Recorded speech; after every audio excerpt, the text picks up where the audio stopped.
Hello, my dear friends. Thanks for joining me tonight. You are at Kardec Radio, and this is Spiritism, a closer look, our weekly program every Wednesday at 7 p.m. Eastern Time. I am your host, Luiz Lima. Well, tonight's topic is what I call the truth will set us free. We've heard the gospel, right? The Gospel of John. Know the truth, and the truth will set you free. So, what exactly does it mean? What is behind this thing? What is the background for him to, say all of that? And most likely, most importantly, how can we understand this today in our present times? And, going through everything that we are going through as a society, as humanity. So thanks for joining us again. For questions and comments, you can always reach us at kardecradio.com, or you can come to our Facebook, Spiritism, A Closer Look. Okay, so we are going to start by looking at the answer to question 115 in the Spirit's book. The question is about how were spirits created. Some are good, some are evil. And how that came to be. So the answer is very interesting. This is just part of the answer here that I'm putting down on your screen. That's what the Spirit tells us. God has given each spirit a mission, and that mission is aimed at enlightening them, the spirits, and progressively, look at the word, progressively leading them towards perfection. Now, this is the key here, through knowledge of the truth. So progressively means it's not going to be in a snap of fingers. There's some effort involved. We got to put some energy to make it happen. That's what progressively means. Knowledge of the truth. What is that? What is this knowledge of the truth? Sometimes things are a little bit, blurry, complicated. So what is the true sense of truth here? It's truth here in the sense of a reference. For example, in the Spirit's book, we're going to have information that comes from the Spirit of truth. So it is the Spirit that has the reference to give us. The truth here is not what I say it is. It's not what I demand it to be. It's not what I declare to be truth, or how I wish things are and determine how they are supposed to be. It's not even how I portray my life or your life or life in general. Our personal truth, that's what these things are. Our personal truth is nothing more than our opinion. And that truth that the spirits are talking about cannot have selfishness and pride at its base. So people in our level, in general, our level of development, living in a world of trials and expiations, meaning at the base of everything, there are two things, pride and selfishness. So everything that emerges from that is not truth in the sense of the divine truth. It's just going to be our opinion, our biased opinion based on different things, based on our spiritual history. Each one has a different history. Each one is different. What I came to be truth for me might not be for you, and vice versa. So if that is not well understood, it kind of generates a lot of conflict, potentially, generates a lot of conflict, to the point that we get to some ugly disagreements, wars, and everything else. So this truth cannot be founded or based on selfishness and pride. There's a very interesting book written by Spirit Emmanuel through the hands of medium Chico Xavier in Brazil. The book is called Thought and Life. And he will tell us more or less like this. Pride, the pride that we carry today, it's part of our spiritual history. So it started all the way in the past and it keeps coming and coming, and life after life, incarnation after incarnation. We have not been able yet to get rid of it or to even diminish for most of us. And if this thing is not taken care of properly, you will become a snowball, because it carries over from one lifetime to the next one, from incarnation to reincarnation, and it becomes a snowball. And Emmanuel says, if nothing is done, or if we are not paying attention to this, or if we're not just putting the emphasis on that, there's going to be a point in one of our lives up there, somewhere in the future, that this pride is going to result in one of these four things. His words, not mine. First, nervous depression. So there's going to be a point where if I don't do anything, there's going to be a certain lifetime that I just totally go into this deep state of depression, nervous depression. Number two, emotional imbalance. So that carries over, and I'm going to start having my emotions disconnected or not properly. I'm not going to be properly centered per se. It's going to create trouble, emotional trouble. Number three, ulceration. You see, it's getting to the physical level now. And number four, cellular dysfunction. Cellular dysfunction means degenerative diseases. That's what it means. Whatever disease it is, there are several of them that result from cellular dysfunction. So, all this pride that we have been holding for so many lifetimes, so many lives and incarnations, they will lead us to something like this. So obviously, that pride cannot be the base for truth. So we live here in this state of duality, as I call, where we have everything is good and bad. Everything is good and bad. Everything is dual. What does it mean? Well, let's put it in practical terms.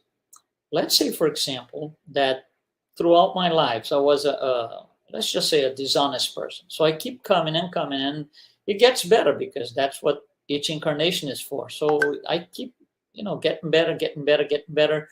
And let's just think about this. Let's just say that last life, I finished my last incarnation. And I said, on the next one, no more dishonesty. I want to be completely honest, 100%. So I come in here, I incarnate, and that's my goal. That's my primary goal for this life. So things are going well. I'm a very honest person. And let's just say that suddenly I go into a situation like this.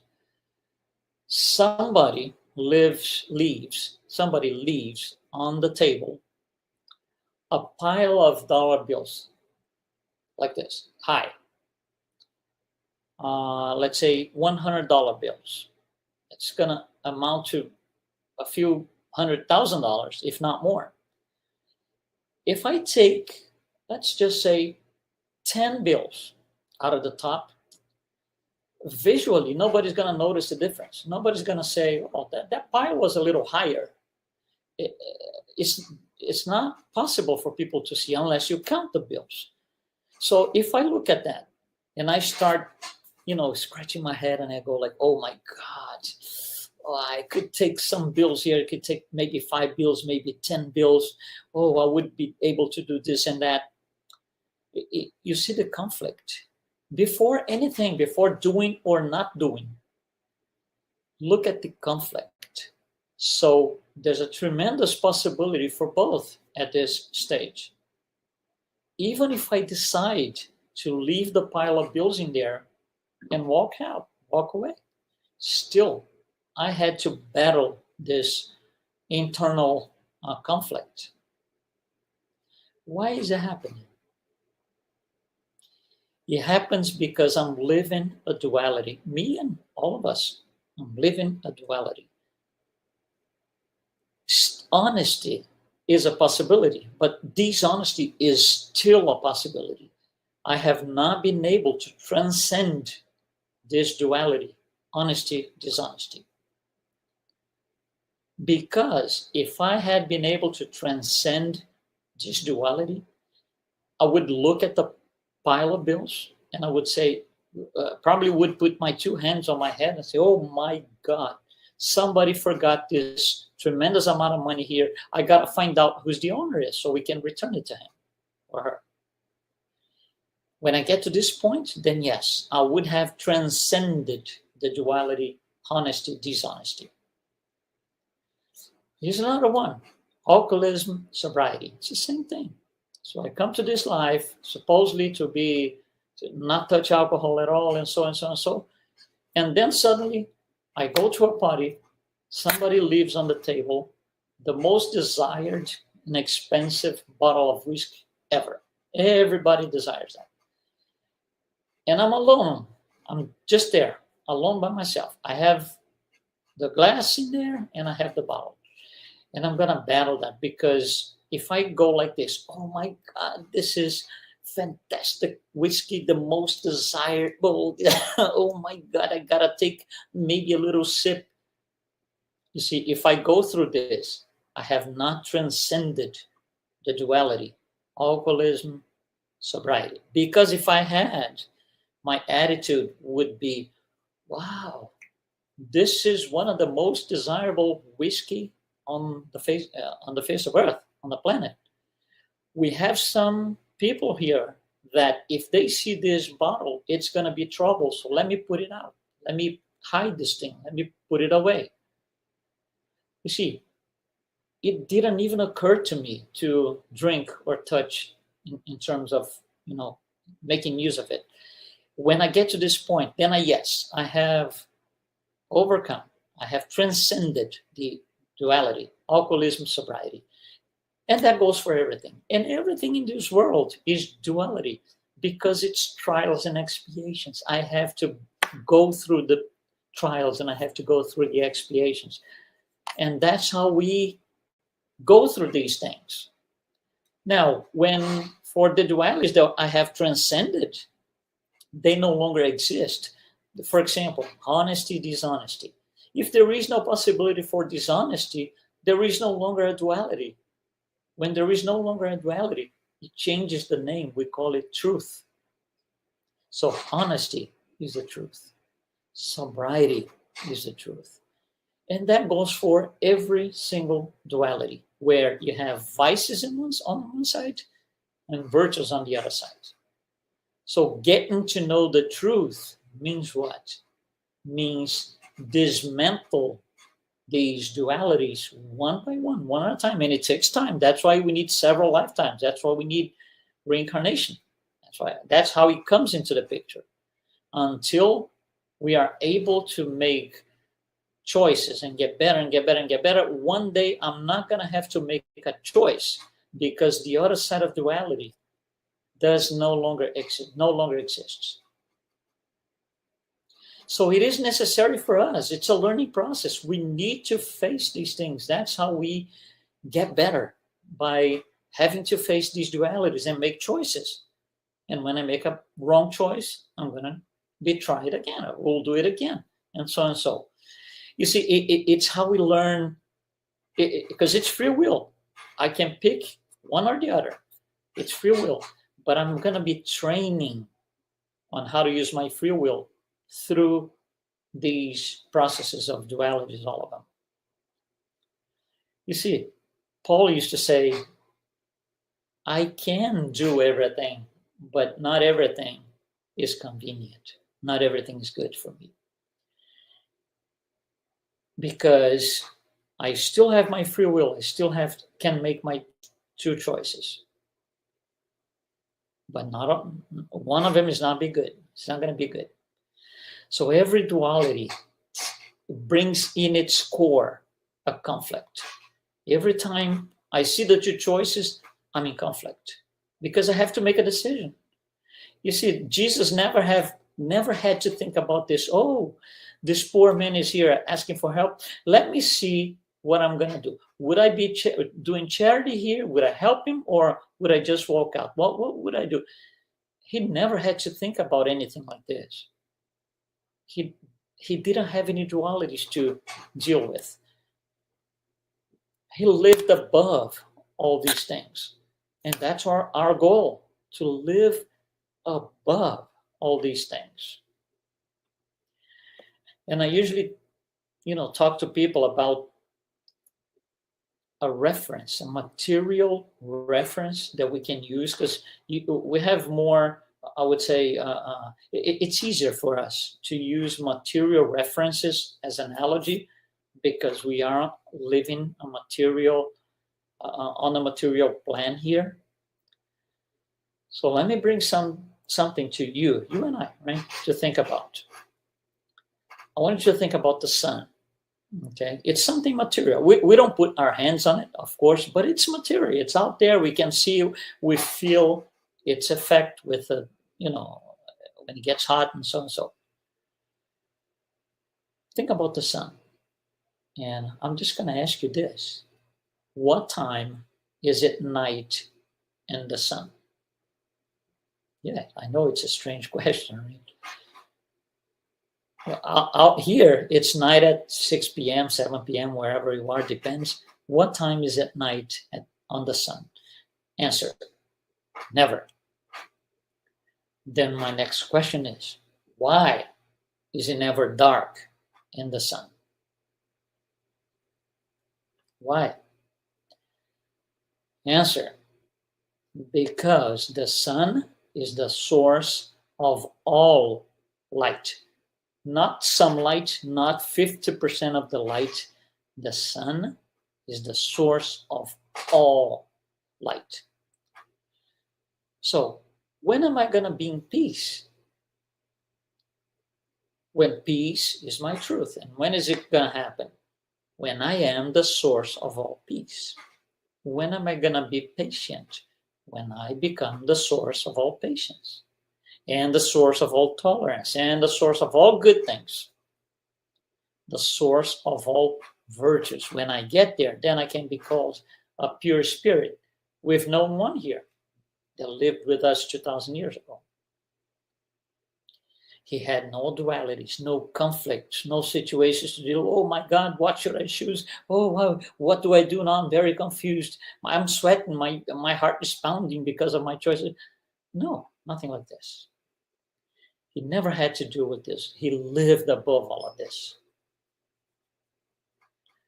So knowing the truth stated by the spirits on question 115 means exactly this.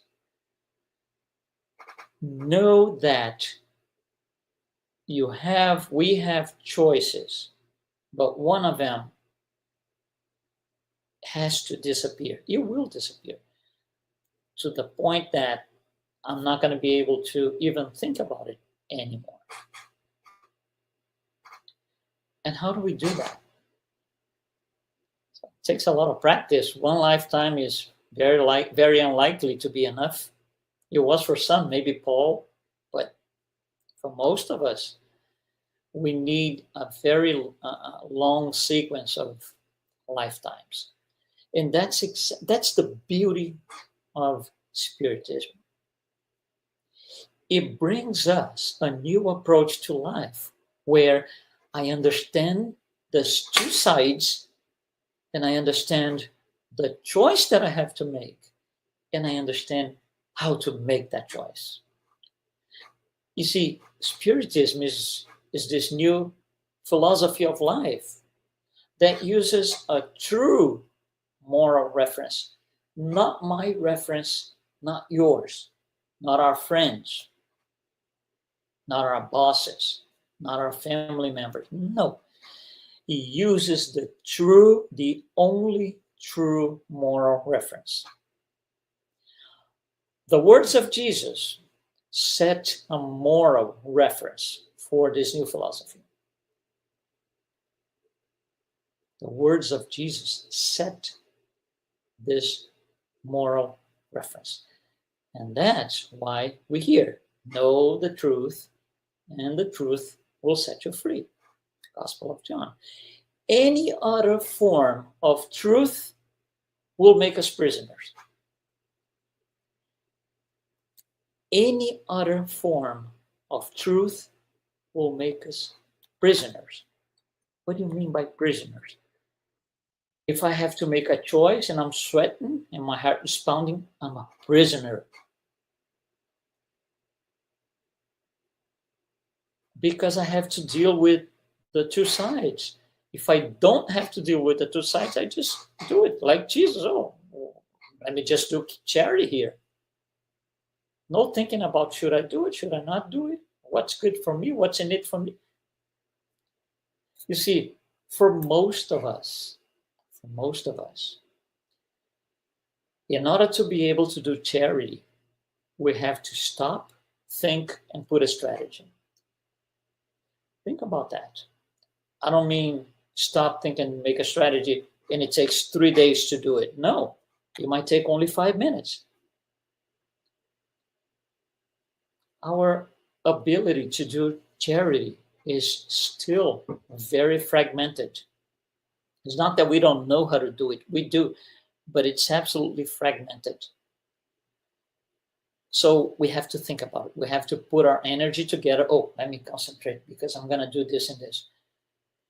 It wasn't that way for Jesus. It's not that way for pure spirits because they know the truth. There is nothing that goes against charity to form a duality. Nothing. It is just one thing, charity. And that's the absolute truth. Because if there is charity and something else that form a duality, I'm still a prisoner. And a lot of times we are prisoners of our actions in the past that we never let go. That's what Emmanuel mentions in the beginning that I mentioned to you guys. The pride that keeps coming back. And, it's a snowball that keeps coming back on every incarnation, higher and higher and higher, more potent on each life. Because we are still attached to things that we did in the past. And that past could be within this lifetime or many lifetimes ago. It doesn't matter. We're still attached to that. So what we did in the past is still one of the sides of the duality.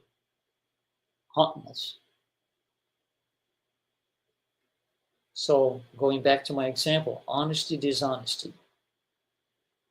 If we're totally honest today, but dishonesty is still a possibility, it comes from the past. When I was dishonest several lives ago or, multiple lives ago.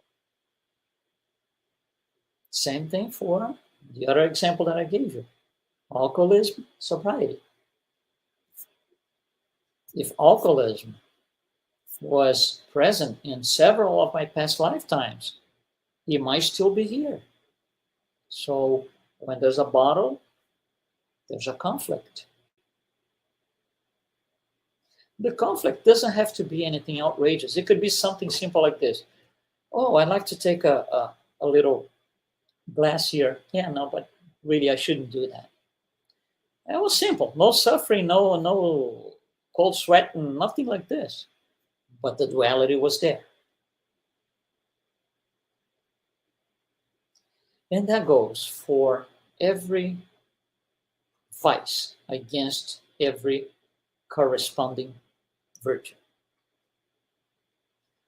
So if we don't get to the truth, if we are still bringing content from the past and making or considering that content as truth, I'm a prisoner. I will not be able to liberate myself, and that truth, my personal truth, is not going to set me free. Never. The only truth that sets us free is the one that comes from the reference. And I'm not the reference. You are not the reference.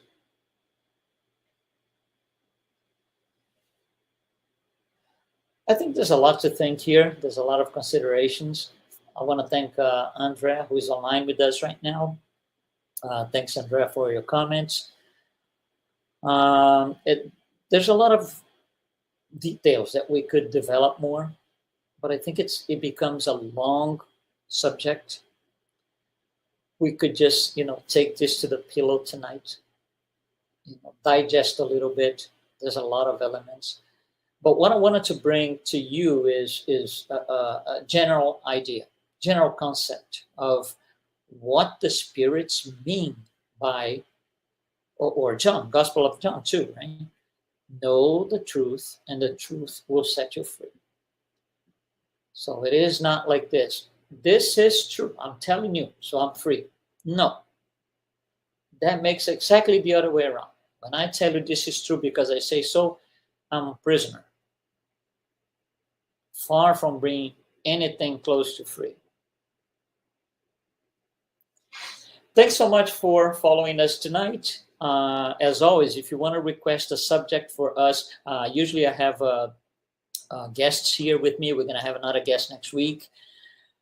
But if you want to request a subject for us to take a closer look at, just go to kardecradio.com, or you have our Facebook link down here, right here below the screen.